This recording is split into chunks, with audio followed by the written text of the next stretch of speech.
Tren a Chihuahua. Esta leyenda es relatada por un médico militar que vive en la ciudad de Delicias, Chihuahua. Él es un hombre maduro, fuerte y canoso. Antes de iniciar la narración, aclara su garganta y se acomoda de nuevo en los sillones de su hermosa casa y comienza. Esta historia sucedió hace ya muchos años. Tendría yo unos 24 años. Fue justo cuando acababa de regresar a casa de la escuela militar. De ahí tuve que salir a Chihuahua y quise relajarme un poco. Así que decidí viajar por tren.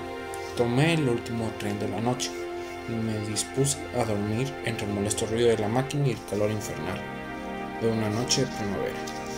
Hacía ya un buen tiempo que no viajaba solo, y a pesar de esos pequeños inconvenientes, me sentía feliz por el hecho de poder estar un tiempo en paz.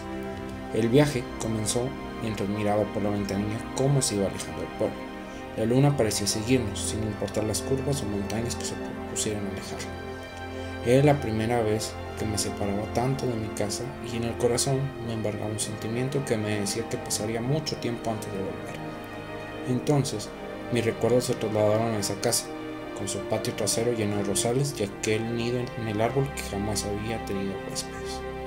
Serían más de las 12 de la noche cuando cerré el libro, que venía leyendo para hacer menos pesado el viaje. Me quité los lentes y descansé, pero aún no tenía sueño, al menos no el suficiente para dormir. Estaba muy agradecido de estar solo en aquel vagón, pues así tenía espacio suficiente para acostarme cuando llegara el momento.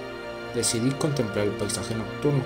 A lo lejos se veía el campo y en él unas casitas pequeñas esparcidas, apenas iluminadas por una débil luz.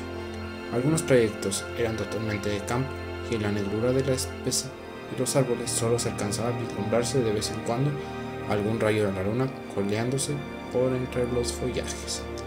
Quizá ya era de madrugada, pues el frío se colaba por un resquicito de la ventanilla. Así que me alejé de ella, saqué la mochila de mano una cobija y subí los pies sobre los asientos de enfrente. Estaba a punto de cerrar los ojos cuando vi aparecer de la nada. Se me acercó y dijo que si era posible que le diera permiso de sentarse junto a mí. Impactado por su belleza, accedí inmediatamente bajando los pies del asiento para que ella eligiera el lugar donde sentarse. Me dijo que su asiento estaba más adelante, pero que uno de los pasajeros cercanos a ella roncaba tanto que no la dejaba dormir. Debía tener unos 20 años, sus facciones eran hermosas, muy hermosas, tenía unos ojos verdes oscuros, tan brillantes que semejaban a la fosforescencia de un pantano. Su voz era tan delicada como sus movimientos y mientras hablaba era difícil no voltear a ver sus labios frescos y carnosos como un montón de rosa. No había nada en ella que pudiera disgustar.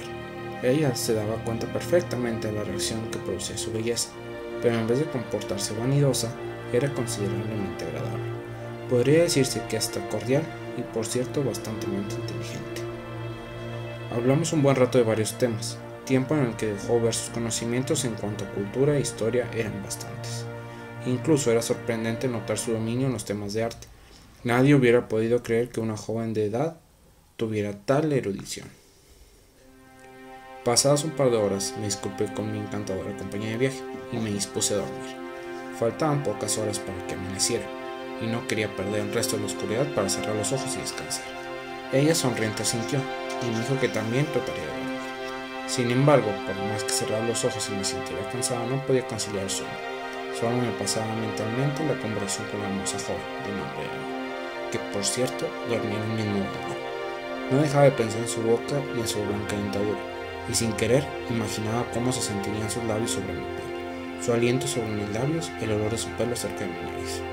No supe en qué momento me quedé dormido y durante mi sueño, en mi mente, tuve una sucesión de extrañas visiones.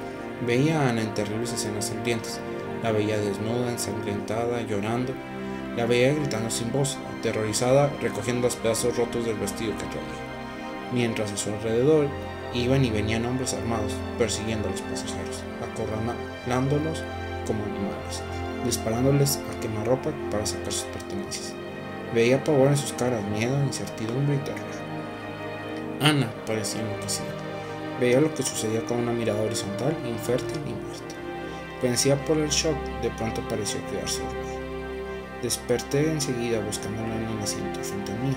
Ahí estaba tan profundamente dormida que dejaba ver más su hermosura.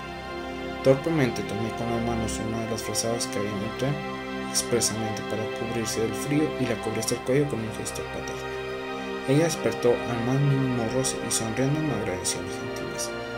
Una vez despierta, comenzó a hablar de los constantes saqueos hechos por los bandidos en los ferrocarriles en las épocas de la Revolución, y poco a poco me fue develando el misterio de la presencia de ese lugar, sin que por ello me aterroricé.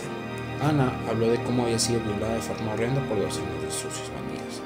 Nadie en el vagón había podido impedir tal crimen, y como todo había pasado, tuvo que ser enviada a un hospital de emergencia, para después luchar un tiempo por su vida y morir irremediablemente. Me habló de su velorio, de su familia llorando, de su tumba llena de flores. Lo observé llorar de dolor mientras desaparecía en una extraña niebla que emergió de repente entre un vagón y el inicio del otro para jamás volver a aparecer.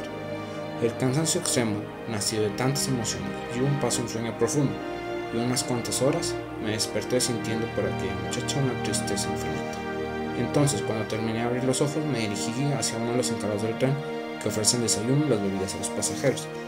Recuerdo que le pregunté si él había visto alguna vez a Ana.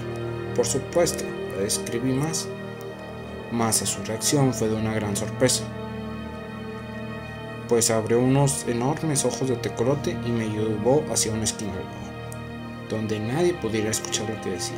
Muy nervioso me dijo que Ana también se había parecido a él y a otros de sus camaradas que trabajaban en el tren. De hecho, me comentó que era frecuentemente verla caminando por los vagones, sobre todo cuando había pocos pasajeros viajando en el tren, pero me suplicó que no comentara el incidente con nadie, pues verla era suficiente.